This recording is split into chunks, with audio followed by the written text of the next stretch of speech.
9월 9일 수요일입니다. 출애굽기 32장 금송아지라는 주제로 말씀을 나누겠습니다. 먼저 기도로 시작하신 후 성경을 1에서 3 읽기 바랍니다.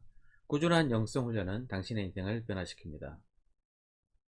말씀 다 읽으셨습니까? 첫 번째, 내가 만든 하나님. 1절입니다. 백성이 모세가 산에서 내려오미 더딤을 보고 모여 백성이 아론에게 이르러 말하되 일어나라 우리를 위하여 우리를 인도할 신을 만들라. 이 모세 곧 우리를 애굽 땅에서 인도하여 낸 사람은 어찌 되었는지 알지 못함이니라. 하나님께서는 사람들에게 사람이 하나님을 찾는 본성을 주셨습니다. 이것을 선행 은총이라고 합니다. 그래서 사람들은 하나님을 찾게 되어 있습니다. 요한복음 6장 44절입니다. 나를 보내신 아버지께서 이끌지 아니하면 아무라도 내게 올 수 없으니. 하나님께서 사람들에게 신 앞에 나올 수 있도록 창조하셨기에 모든 사람들에게는 의지하고 믿을 세상이 필요합니다. 이것이 종교심입니다. 사도행전 17장 22절입니다. 바울이 아레오바고 가운데 서서 말하되 아덴 사람들아 너희를 보니 범사에 종교심이 많도다.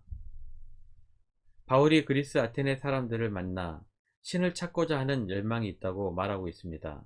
왜냐하면 하나님께서 선행 은총으로 모든 사람들에게 종교심을 심어주셨기 때문입니다. 하지만 하나님을 찾아야 하는데 하나님을 모르기 때문에 엉뚱한 신을 찾는 것이 문제입니다. 사도행전 17장 23절입니다. 내가 두루 다니며 너희가 위하는 것들을 보다가 알지 못하는 신에게라고 새긴 단도 보았으니 그런즉 너희가 알지 못하고 위하는 그것을 내가 너희에게 알게 하리라. 무신론자라고 하면서 어떤 신도 필요 없고 나를 믿는다 하는 사람들을 종종 봅니다. 하지만 죽음 앞에서 그들도 두려워하고 죽음 이후를 걱정하는 것을 보면 종교심이 없는 것은 아닌 것 같습니다.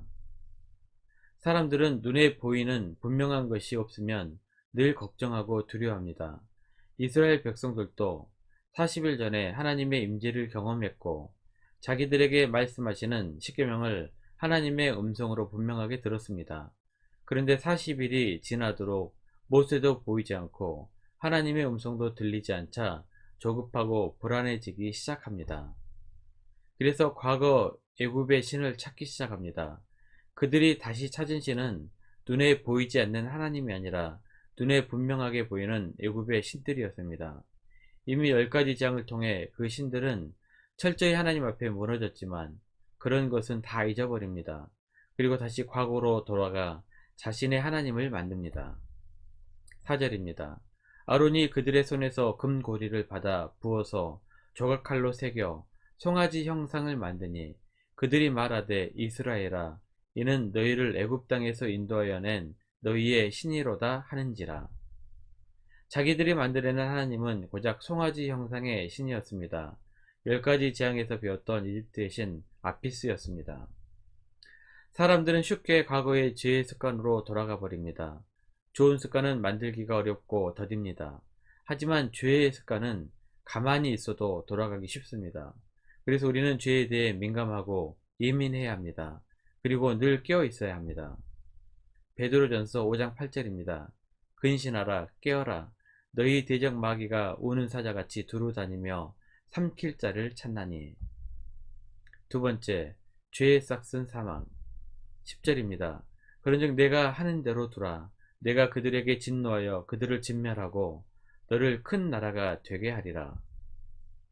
이스라엘 백성들은 하나님의 언약을 지키지 못하고 과거 지약된 우상 숭배자로 돌아갔습니다. 하나님께서는 그들의 죄에 진노하시고 그들을 진멸하시겠다고 말씀하셨습니다. 이런 질문이 생길 수 있습니다. 사랑의 하나님께서 우상 숭배 한번 했다고 진멸해 버릴 수 있는가? 여기서 우리는 하나님의 사랑과 공의에 대해 깊이 생각해야 합니다. 사랑의 하나님께서는 우리의 죄를 사하여 주고 싶으십니다. 하지만 공의 하나님께서는 약속하신 것은 반드시 그대로 지키셔야 합니다. 용서해야 하나요? 아니면 심판해야 하나요? 이러지도 저러지도 못하는 상황입니다. 죄를 심판하셔야 하는데 그 죄를 대신 짊어질 대속물이 필요했습니다. 구약에서는 희생제물이 대속물이 되었고 신약에서는 예수님께서 궁극적인 대속자가 되셨습니다. 이것 또한 하나님의 은혜임을 늘 기억해야 합니다. 로마서 6장 23절입니다. 죄의 삭슨 사망이요 하나님의 은사는 그리스도 예수 우리 주 안에 있는 영생이니라. 세 번째, 중보기도의 중요성. 하나님의 진노하심에 모세가 중보자가 되어 간절하게 기도합니다. 11절입니다. 모세가 그의 하나님 여호와께 구하여 이르되 여호와여 어찌하여 그 큰 권능과 강한 손으로 애굽 땅에서 인도하여 내신 주의 백성에게 진노하시나이까. 모세의 중보기도로 이스라엘 백성들은 진멸의 심판에서 벗어나게 됩니다. 소돔과 고모라의 멸망 앞에서 조카 롯을 위해 중보기도했던 아브라함의 기도로 롯의 가정이 구원을 받게 됩니다. 이렇듯 중보기도는 힘이 있어 다른 사람을 위해 간구하는 것입니다. 로마서 15장 30절입니다. 형제들아 내가 우리 주 예수 그리스도와 성령의 사랑으로 말미암아 너희를 권하노니 너희 기도에 나와 힘을 같이하여 나를 위하여 하나님께 빌어.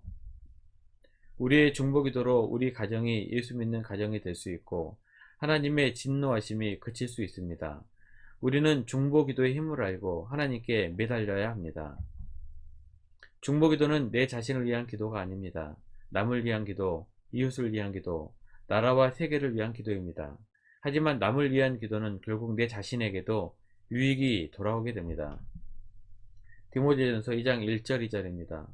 그러므로 내가 첫째로 권하노니 모든 사람을 위하여 간구와 기도와 도고와 감사를 하되 임금들과 높은 지위에 있는 모든 사람을 위하여 하라. 이는 우리가 모든 경건과 단정함으로 고요하고 평안한 생활을 하려 함이라. 나라를 위해 기도했는데 나라가 잘되면 그것이 돌아서 나에게 유익이 됩니다. 모세도 자신의 목숨이 아니라 이스라엘 백성의 목숨을 위해 중보했습니다. 결국 하나님께서는 마음을 돌이키셨고 모세에게도 유익이 되었습니다. 또한 중보기도는 예수님의 사역 중 하나였습니다. 예수님께서 우리를 위해 중보자로 하나님께 기도하실 때 우리도 중보기도함으로 예수님의 사역에 동참하는 것입니다. 예수님의 사역을 돕는 것입니다. 중보기도함으로 예수님의 사역을 돕는 기도자들이 되시기를 축원합니다. 로마서 8장 34절입니다. 누가 정죄하리요? 죽으실 뿐 아니라 다시 살아나신 이는 그리스도 예수시니 그는 하나님 우편에 계신 자요 우리를 위하여 간구하시는 자신이라. 말씀 요약합니다. 첫 번째, 늘 깨어서 우리의 믿음을 점검해야 합니다. 그리고 내가 만든 하나님이 아니라 참 하나님을 찾아야 합니다. 두 번째, 중보기도는 주님의 사역에 함께 동참하는 소중한 일입니다. 오늘도 기도함으로 승리하는 중보자 되시기를 축복합니다. 1년 성경 일독 주간계획입니다. 수요일 에스겔 24장부터 26장 말씀까지 천천히 묵상하십시오. 9월 중보기도 제목입니다. 5가지 기도의 제목을 보시고 천천히 하나님과 교제의 시간을 가지시기 바랍니다. 가정에서 기도하시기 힘드신 분들은 주중 기도의 시간을 이용하시면 됩니다. 새벽 6시부터 밤 10시까지입니다. 하루 30분씩 최선을 다하시기 바랍니다. 그러면 여러분의 삶이 변화될 것입니다. 영상을 다 보신 분들은 확인 문자를 보내시거나 유튜브에 댓글로 달아주시면 정기적인 영성 훈련에 도움이 될 것입니다. 오늘 하루도 승리하시기를 기도합니다.